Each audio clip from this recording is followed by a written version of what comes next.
तो इसलिए जानकारी बहुत जरूरी है। कभी कभी ऐसा होता है कि महिलाएं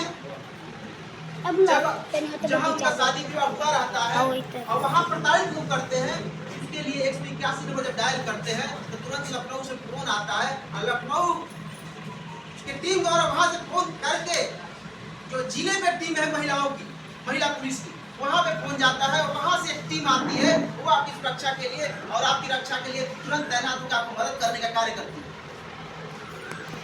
यह तभी संभव है जब आप बैठक में आएंगे, मीटिंग में आएंगे, जब जानेंगे तभी यह संभव है, तभी इसका लाभ मिल पाएगा।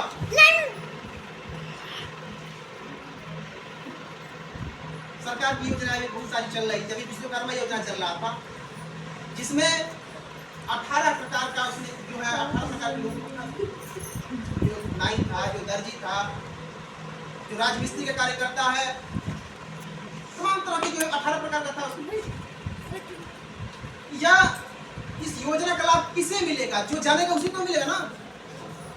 तो इसलिए कम से कम संघ से जुड़ना बहुत जरूरी है। इसलिए कि कम से कम सरकार की योजनाओं के बारे में तो जानकारी हो जाएगी आपको। उसमें भी बहुत बढ़िया ऑप्शन उसमें जो है कि जब आप अप्लाई ऑनलाइन कर देते हैं तो प्रधान के पोर्टल पर जाता था, प्रधान जो है उसका सत्यापन करते थे।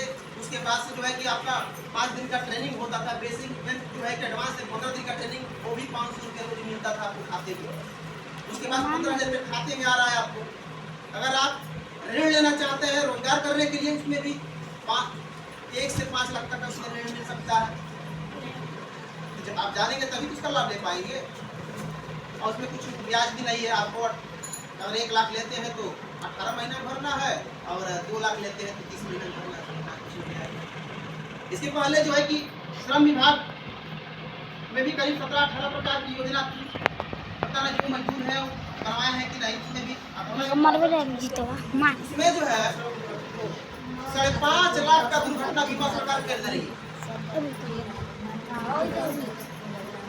5.5 लाख का दुर्घटना बीमा सरकार कर रही है।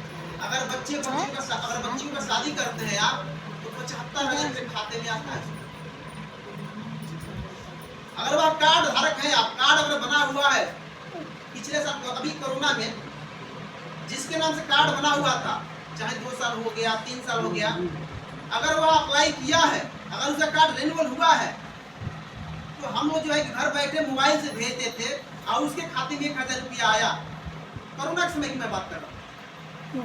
उसका राशन कार्ड अगर नहीं बना है, अगर वह श्रमिक कार्ड है, उसको फ्री में मुफ्त में राशन मिला। मैं बहुत सारे लोगों को मैं फोन करके, कोटेदार नहीं दे रहे थे राशन, मैं फोन करके दिलवाया। इन योजनाओं के बारे में जब जानेंगे तभी इसका लाभ।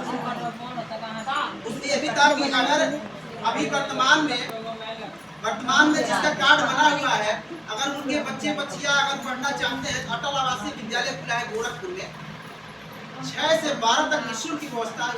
रहना, खाना, पीना सारी व्यवस्था फ्री। उसमें एक और योजना थी संघ शिक्षा रविदास सहायता योजना। उसके तहत पिछले साल जिनके लड़के 9, 10, 11, 12 पास हुए थे, सबको 1-1 साइकिल मिली थी। अगर आप लड़की की शादी हो गई, अगर वैसे फॉर्म अप्लाई कर रहे हैं शादी कार्ड लगा के, उसमें 55,000 रुपया खाते में जो कार्ड धारक है उसे खाते में आ रहा है।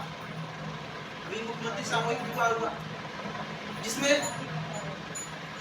जो पढ़ाई के जो मजदूर हैं, जो अपने बच्चे की शादी नहीं कर पा रहा है, तो ऐसे लोगों के लिए उसमें आपको 51,000 रुपये राशि दे रही थी सरकार, जिसमें वहाँ बहुत भव्य तरीके से वहाँ शादी विवाह हो रहा था।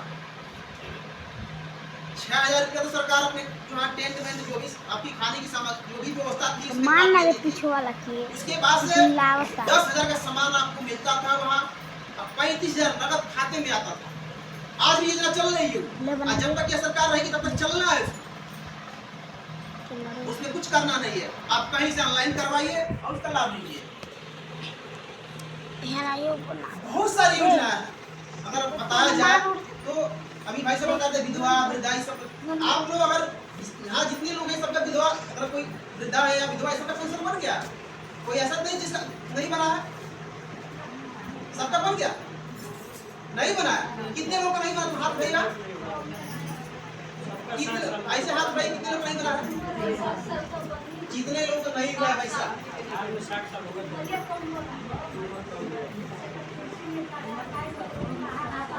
तो देखिए जिसका नहीं बना है वो अपना डॉक्यूमेंट देखिए, इसमें भी एक लिमिट रखा गया है। अगर वृद्धा पेंशन बनवाना चाहते हैं आप, ये 60 साल उम्र पूरा होना चाहिए तो उनका बन जाएगा। उसमें आय जात ये सब लगेगा, ठीक है। ये अपना डॉक्यूमेंट आप पूरा करेंगे तो हो जाएगा। और विधवा की कोई उम्र नहीं, कोई सीमा नहीं है, वो आप पर लगाएंगे, आज के बाद लगाएंगे वो हो जाएगा। तो ये जो भी योजना है इसका लाभ तभी ले पाएंगे आप जब इसकी जानकारी होगी। एक यहाँ पे मेट होना चाहिए, एक यहाँ पर पदाधिकारी होनी चाहिए, एक टीम यहाँ होना चाहिए। जब आप लोग सक्रिय रहेंगे तभी हर एक सरकार की योजनाओं का लाभ ले पाएंगे। किसी की मदद तभी कर पाएंगे जब आप सक्रिय रहेंगे। महीने में एक बैठक कराइए आप लोग, एक जाए एकजुट होइए। देखिए कभी कभी ऐसा होता है कि अधिकारी भी नहीं सुनते, होता है कि नहीं ऐसा? अधिकारी भी किसी के नहीं सुनते, तो उसके लिए क्या चाहिए? संगठित होना पड़ेगा ना। एक व्यक्ति जाएगा तो उसकी नहीं सुनेंगे, 10 जाएंगे सुनेगा ना।